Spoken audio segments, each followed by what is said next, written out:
This is the Hidden Killers Podcast with Tony Bruschi and continuing coverage of the case against Bryan Kohberger.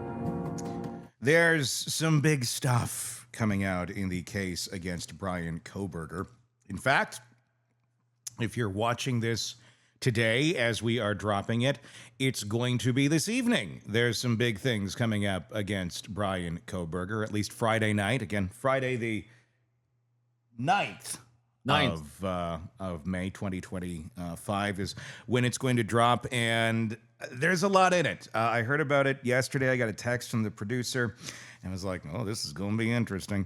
And I just saw the preview, and you're about to see the preview, and oh my gosh, Robin, this is... there's some stuff in here. There's some stuff in here that we have not seen from new footage, high-definition footage of the vehicle that's not grainy and really questionable. There's allegedly some text messages. There's search history. There's images on the phone. There's stuff no one has seen before. Things that we've been going, it'll come out in court.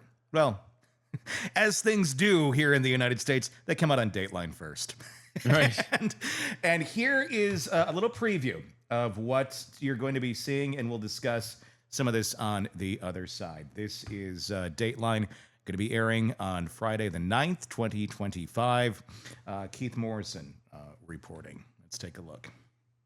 In this house, just steps from campus, in the early morning hours of November 13th, 2022, 4 University of Idaho students, Maddie Mogan, Kaylee Goncalves, Xana Kernodle, and Ethan Chapin, were stabbed to death.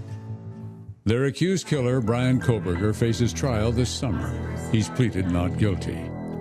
For the last 2.5 years, Dateline has been on the ground, reporting, gathering, and learning from people with direct knowledge of the case. We've obtained things that have never before been seen publicly, like these security videos from a camera on a house near the murder scene, videos that show a white sedan, a car that investigators believe was driven by Bryan Kohberger, making repeated passes of the King Road house that night before the murders. With evidence like this and our reporting, we have assembled a timeline for the weeks, months, and days before and after the murders. Starting with a pool party Kohberger attended in July, just after he moved to the area in pursuit of his PhD in criminology. An exclusive interview with a woman who exchanged numbers with Kohberger, then did not return his text. You know, the universe intervened and for whatever reason just distracted me from further engaging in that interaction. We'll also reveal records from Kohberger's cell phone that are in the possession of law enforcement and Google searches regarding the serial killer Ted Bundy. We have also seen these. Dozens of photos in Kohberger's cell phone, browsing history, women from Washington State and the University of Idaho, including close friends of the King Road victims. Dateline has also obtained records showing the details of what an FBI cell phone expert has claimed to be in the month before the murders, 23 occasions, when Kohberger's phone connected to a cell tower, providing coverage to within 100 meters of the house at 1122 King Road. And in the hours after the murders, details of the timing of phone calls Bryan Kohberger made to a phone linked to his parents just before the controversial selfie he took. And we'll talk to the mother whose daughter was supposed to be staying in the house the night of the murders, but a change of plans may have saved her daughter's life. How soon was it that you thought, my God, she was going to be there? I didn't think about that right away. Oh. All I could think about was the kids. Makes you sad too, doesn't it? It does. Sorry. So many damaged families. Angela Nevejas told us that her daughter Ashlyn, Maddie Mogan's best friend, moved away from Idaho and now refuses to come home to visit because of the trauma associated with the murders. She's hoping some of that may change and Ashlyn will start to grieve after Bryan Kohberger's trial. Keith Morrison, Dateline on Friday. Robin Dreek, retired FBI special agent, former chief of the Counterintelligence Behavioral Analysis Program. Reactions to that? Yeah, well, from the get-go on this, Tony, we said prosecution must have an awful lot that we're not aware of because they've been so, I wouldn't say passive. They've seemed very confident every time defense would bring a new motion up or challenge a new thing, and they're kind of like, whatever. And our hypothesis all along has been they've got more. And yeah, so it's going to be really revealing, and I can't wait to see the content of those texts, because I think he was studying and working for a PhD, but he's only executed at a high school level, thankfully, because I think the trail he left is going to be very obvious. There's some interesting stuff in those texts. Here's an excerpt of one of them. This is with the girl that I believe he met at the pool party. And we're going to see far more in depth of the text, but they're worded very weird. At least weird to, I think, I don't know, what we consider just a healthy brain or a healthy communicating individual. One of them, they're talking about going for a hike. And there's a first part to this that's longer. I don't have it directly in front of me, but I read that yesterday, and it's weird. And I think also, Tony, I think some of these were mentioned also in Howard Bloom's book too, because you know, as soon as he mentioned the pool party, is like, you know, I'm seeing some good overlaps here. So really good investigative work on everyone's part. When Kohberger was trying to follow up about going to this party or about going to go hiking, it's not like, hey, yeah, it'd be fun. I really enjoyed that activity, so please let me know. I really enjoyed that activity when talking. It's a very formal way of speaking. I mean, it's mechanical. As I guess the way, and I know that's just a short piece. You're going to have to see the rest of them. Like I said, if I had it in front of me, I'd read it. But it's very mechanical way of thinking. It's like someone who doesn't know how to communicate, so they're just observing other people, and this is how they're going to try and do it. It's like a knockoff. It's like a knockoff of normal human being behavior. And Tony, you are describing psychopathic behavior. Yeah. I mean, he's Pinocchio trying to be a real boy, and he doesn't quite have the skill set to do it. Yeah. Hence, and that's why he's studying human beings. He's studying the horrible side of human beings in his course of study, but he's literally in a life study of human beings and how they act and want to interact with others. Yeah. I mean, it's very much, I mean, it's like a cheap Chinese knockoff of a regular product. It's like, and that's also why, you know, it's interesting as they get more, and I'm not saying they, I've seen cases where there are purely, and this is from clinicals, you know, psychological evaluations that my friends and colleagues have done on psychopaths, and I've seen the work they've done. They are complete chameleons. They're very, very good. There's this one case where we had a psychopath, I think I mentioned before, you know, a while ago, where this individual was just going for the rush of taking advantage of other people, because that's his only reward he was ever getting. And so he would take on this persona. He took on the persona of a fundraiser for a political party, and he's got pictures hobnobbing with this high level people, like people that ran for president, and he's driving Porsches and Ferraris, and you go to his apartment, there's nothing there, because he took on that persona. He was so believable. Then he took on a persona trying to build people out of churches. He became a pastor, and he was this great pastor, came across very empathetic. And so he molded himself to the environment he needed. It's kind of like why when we talk about Lori Daybell Vallow, I said she's doing very well in prison, most likely from my perspective, because she's manipulating as a psychopath the entire environment around her. Who was that guy that you were talking about? I wish I could remember the name of him. He's a former CIA case officer that went rogue. And he actually was about to get fired from the CIA for the funniest thing ever, the lowest level thing, voucher fraud. No kidding. For like only a couple $100s, but he was a deep undercover. For them, it's called a non-official cover guy, and he was getting fired for that. And once he got fired for that, he went off grid, but he's also a lawyer. Highly trained lawyer, and he took that lawyer skill and he built people out of money over here. Actually, in Arizona, I think, is like this quadriplegic couple, and he built them out of hundreds of thousands of dollars of legal fees, and then ran. And he left his Ferrari at the runway and got on a plane and left. And then he took on another persona in another state. And so this is the guy I mentioned before that he actually put $1 million in cash in a suitcase by the front door of this dive bar where he's drinking Jägermeisters and beers all day long, and you're just waiting to see if someone would pick up that $1 million of cash and walk out the door with it. I think I've seen something on this story. I think it's been reported, right, before Yeah. I'm not sure. It's a while ago. Yeah, it was a while. Yeah, I remember seeing something on it somewhere. I'm like, oh my god, that was quite. Let me ask you, in that world, I know we're kind of going off topic of Kohberger here, but when we're talking about psychopaths or this behavior like this, in the world that you were in with counterintelligence and behaviors, when you're dealing with individuals who are needing to be pretty much chameleons, to kind of work both sides and be a spy and kind of trade information that way. Do you see, I mean, is that a common trait in a lot of people where they almost kind of have to be somewhere down that dark triad to really function and to be able to flip both ways and one day be this person and one day be that person and be able to pull it off really well? It's a really great question, and I've seen it go both ways. Yeah.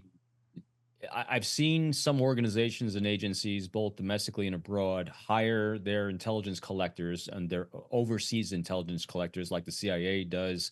That's why they have some CIA officers that go bad. They're the deep cover operatives because they have to have a higher lack of empathy, higher on psychopathy, so they can manipulate the living hell out of people and not feel bad for it, not be remorseful for it. But at the same time, they have to have enough of a moral and ethical grounding to keep them from going rogue. Yeah. And at the same time, then you have people like me, I was on the flip side of this, where I'm trying to recruit people like this. Yeah. And so my skill set is completely back-asswards opposite from that. I have deep active empathy because I'm here to solve massive critical life challenges and problems in your life. And I need to see life from your context. I need to mitigate all the risks to safety, security, and prosperity you perceive from your optic and perspective. That cannot be done by a psychopath. Yeah. So collectors tend to edge, again, if you're going to take a paintbrush, I have great friends that are former case officers for the agency with the utmost empathy I've ever seen. But I've also seen collectors that are at the high end of psychopathy or higher end edging towards it. At the same time, the recruiters of them tend to be more empathetic. So again, paintbrush overview from my perspective. It's almost like opposites attract in a way, where like you need both to make that work. Yeah. And they can collaborate very well, especially when they're both self-aware enough to know, hey, here's a skill set I'm missing, and here's how you can augment that skill set. And then likewise, for a case officer or an operative that is on that higher edge of psychopathy, but they're very aware of it, they're going to allow themselves to be grounded by you. It's let's call it a marriage. That's what we do. We kind of complement each other, and that's why it takes teams of people. It's very rarely is anyone ever successful singularly. You do need good, healthy relationships to solve life's most wickedly complex problems. But in this case, it's like Kohberger, when you're edging high on psychopathy and you don't have a loving critic that you're partnered with, you're going to miss steps. I mean, imagine, so that's what his dad was attempting to do. Again, just you throwing some conjecture in here. His dad seemed very vested in the success of his son. His dad seems deeply empathetic. People that take the actions that they take as a parent, that's an empathetic thing. And so had Kohberger allowed his dad, assuming that, we'll take the assumption here that, maybe he did this. He's not proven, until proven guilty in court of law, obviously. But, had he allowed someone like his dad more into his life to balance that out, maybe also the professor could have been someone that was, doing the same sort of thing, that he had a relationship with, someone to balance out that lack of empathy that he had. Do you think Kohberger had he had that stronger, that piece of empathy, that basically that boundary, that bumper, that had he heeded it, the way that he is seemingly, and obviously we're not psychologists, but seemingly high in that area of possible psychopathy or somewhere along that dark triad, if he's the killer, had that been in place better, or had there been maybe somebody other than his dad or somebody that he respected enough to take that boundary and go, okay, I wonder how good of an agent he would have been if he got into law enforcement and was investigating these sort of crimes, because he can relate, it seems, and can think that way. But the thing is, he thought all that way. If this is in fact him, he went all the way through it and became that person. But if he could just walk up to it and see it from that perspective and then use it for good, I could see that he could have been really good at this, but he just couldn't stop his urge of becoming the criminal, it seems. So that's a really fascinating conjecture to think about. So based on what the observations I'm having of him is he would not have been very good as like a CIA case officer overseas.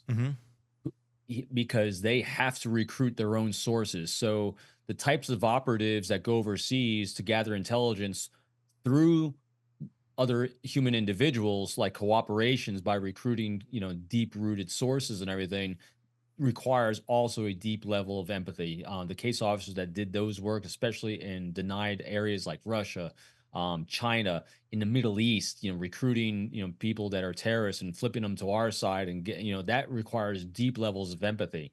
Now, what he could potentially be good at is be the pointy edge of the spear, like the person they did recruit. That could actually be the person that could do nefarious things to someone to gather information and put up these strategies to stay alive potentially. Again, the problem with someone that is so high in psychopathy like that, though, like you're seeing here, he stands out. It doesn't seem like he has that ability to really blend into the environment around him. So I think he's edging up that high in some way, or there's other things, other issues at play, whether it's like the diagnosis for autism, I don't know.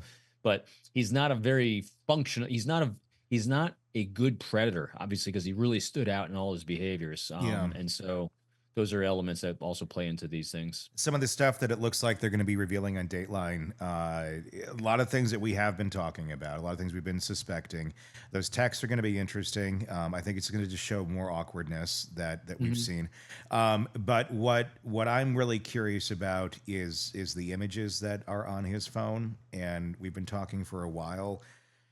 What are we going to find here? Are we going to find pictures of the girls? Are we going to find pictures of people in that house? Are we going to find pictures of people related to that house? According to the preview we just saw, there's pictures in there of people that are at least in the circle of friends of the individuals that were murdered on that King Road house. And Kohberger didn't seem to have friends. So, I mean, it's weird that you have pictures of people in your phone that you're not friends with. That seems odd. So I'm curious about these pictures. I'm wondering, are these pictures he took, like at a party, just kind of awkwardly, like walking, smile. He just keeps walking around.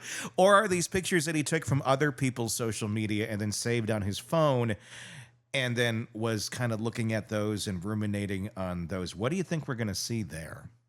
What does it tell us? You were going to see exactly what you just said. And so you got to, again, you put yourself, as we use with our deep active empathy in this. All right, so here I am, I'm this individual. And what is he? He is a researcher, is one of the things he is. He collects data for analysis.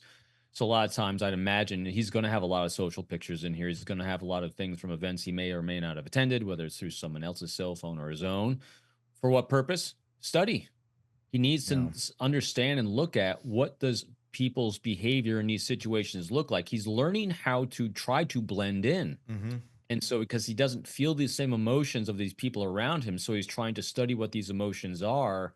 And so when you're thinking about it, so why would he be so attracted to serial killers? Well, because they didn't have emotions like him. So remember, likes attract. And so if you're trying to blend into a group at a pool party that he attended, and you just don't feel like you can fit in because you don't have that same emotion of joy, of enjoyment, of celebration, of levity, of smiling with everyone around you, you feel out of place. And so where is he going to feel more in place? Well, and more in place with psychopaths and killers, because they don't have that. So there's kind of a natural law of attraction going on here. But I think it's part of his study of he's going to be very clinical about how he selected the place. I think the people he chose were part of the place he chose. Again, we'll see when the trial comes out, but I think regardless if it's him or not, I believe this house was chosen because of its atmosphere of fluidity of people in and out. That it's easier to feel safe to do what he was going to do in this place rather than anywhere else he studied that he could do it. And unfortunately, it was these 4 young lives that were lost because of it. I do not, because they haven't tied it yet, and we'll see during the trial. I don't think there's going to be a massive tie to the people as much as it's going to be to the place, because he stalked out the place, not the people potentially. So we'll see. And the idea. I think he stalked out the idea as well, not just the place. The concept of this. Whoever. he was using weird ways of describing himself, like blobs of flesh or meat suits or something. It was something bizarre in those early writings that we saw. And in no way am I trying to be disrespectful to the victims, but it's almost as if he saw them as that. Yes. They were just Yes. I mean, as dehumanizing as you could be to call someone like a meat suit. And I don't remember if that's exactly what his term was, but it's something along that line. That's And you said and you said a key word, Tony, dehumanizing. Yeah. He's actually you'd have to humanize before you could dehumanize. He hasn't humanized anyone. yeah. If these people are meat So- suits to him, yeah. And he sees himself as a meat suit as well. He doesn't have this great sense of self from everything we've seen from his postings earlier about himself. I think he's living in a trauma psychological world of just broken brain, and this was the result of what you got. You want to hear some of the searches? Yeah. So, weeks before the killings and after the killings, he was searching serial killer Ted Bundy. Pornography is mixed in there, along with the words forced, passed out, drugged, and sleeping. Thoughts? Yeah, I think is all Par for part the of his course. targeting. All part of his targeting, all part of his research to do what he wanted to execute. Yeah. You know, like what the types of victims he wants to target, the places that he's going to target, what condition, to try to target people. And remember, he wants to people like this, just like a wolf, running down a moose. You're not going for the healthiest thing out there. You're going for what you can subdue and take advantage of the easiest and survive and get away with it. Yeah. And so, and this is not victim blaming whatsoever. No. This is location, 100% location and state of being. Yeah. Late at night, early in the morning. That's why we've seen the car circle multiple times. They're looking for what's most optimal. This was not, in my opinion, my conjecture, this was not him getting up his courage. This was him working the safest timing for his success. And so there's a big difference, and so people like this don't have to work up courage. Courage requires you to have empathy. Yeah. Yeah. This was that's him, true.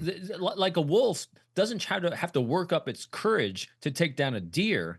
It has to work up the right timing to do it, so it's going to be less injured. It has to know when to do it, and it has to study its prey, and it has to. Okay, That's why I think that's why people are stalked. That was a stalking that was going on of a prey, and it had nothing to do with personalization. I don't think it had anything to do with him getting up courage. Again, we as human beings try to establish patterns that are recognizable to us. That's why analyzing and thinking about people that are high on psychopathy is very, very challenging for us. Again, I was reminded of this routinely by my psychs on my team when we're doing a case assessment, if we actually were dealing with a psychopath, because we want to keep assigning things that make sense to us onto them. And you cannot. It is pure animal predator. That is it. That's why I keep referring back to wolf. Would a wolf do this? No. Does a wolf target it doesn't like this deer, so it's going to target this deer? No, it's a lowest hanging fruit that's going to allow its highest probability of survival and get what it needs, the thrill of the hunt and taking something down. I think that's all that was going on here. Do you think he was? It looks like. I mean, I want to say like his going around the house felt surveilling for a while, and then it went to kind of stalking, and then it went to actually attacking. Do you think he planned this night? Do you think that it could have been any of these nights that he was lurking around and stalking or surveilling his prey, and he was just kind of waiting for the right moment to pounce? Or do you think that he somehow figured that this night at this time was going to be the night that he was going to do it? Or was it just kind of like, he's probably always had the knife in his car ready to go just for the right moment, and he didn't know when the right moment was? Probably a little bit of everything on that one. So, let's place ourselves in that mode the best we can of a broken brain ass, predator, vile human being. Yeah. And he probably got to the point where he's ready to execute. And now he's established patterns of behavior of the house. And he probably, again, I don't know the patterns of behavior of the house. That'll probably come out in the trial. Yeah. But he's probably able to narrow that pattern of behavior. So he's probably, I'd guess there's a pattern of behavior during a time frame of a week, from a Sunday to a Monday, or Monday, however you want to block it, in a 7-day time period of the most probable day of the week that they generally have a lot of people in, a lot of party, probably targeted, because wasn't this after a football game as well? I don't know for a fact. I don't know think the there was a answer to that. football Yeah. game that night or that day, as it was a weekend, as I remember it. And so he probably was able to narrow it down to maybe to a few potential dates based on a set of criteria that this house is always going to be in this sort of condition with the inhabitants in a certain condition that he wanted them to be in. So he probably studied this for a period of time that narrowed it down to that exact condition he's looking for, and he's waiting for that condition to match again. And he probably got pretty good at it. Again, he's a PhD student. You know, you're used to analyzing and looking at data and searching it and taking in more data. And that's probably what we saw during all those circlings, the lookings. I think, but if I'm conjecture wise, he's probably prepared to do it about at least a couple of weeks ahead of time. He had everything set, everything planned, everything ready to go. Now he's just analyzing the most likely point of success for that to happen. And he probably narrowed it down to the night in question. It's going to be very fascinating. If you're watching it already after it airs, then go watch it. It's interesting. Dateline. Yeah. The episode airing on the 9th of May, 2025. It's going to be good. Craving non-stop true crime updates? Press subscribe now and get the latest cases, analysis, and expert commentary delivered straight to your feed. Only from the Hidden Killers podcast and True Crime Today.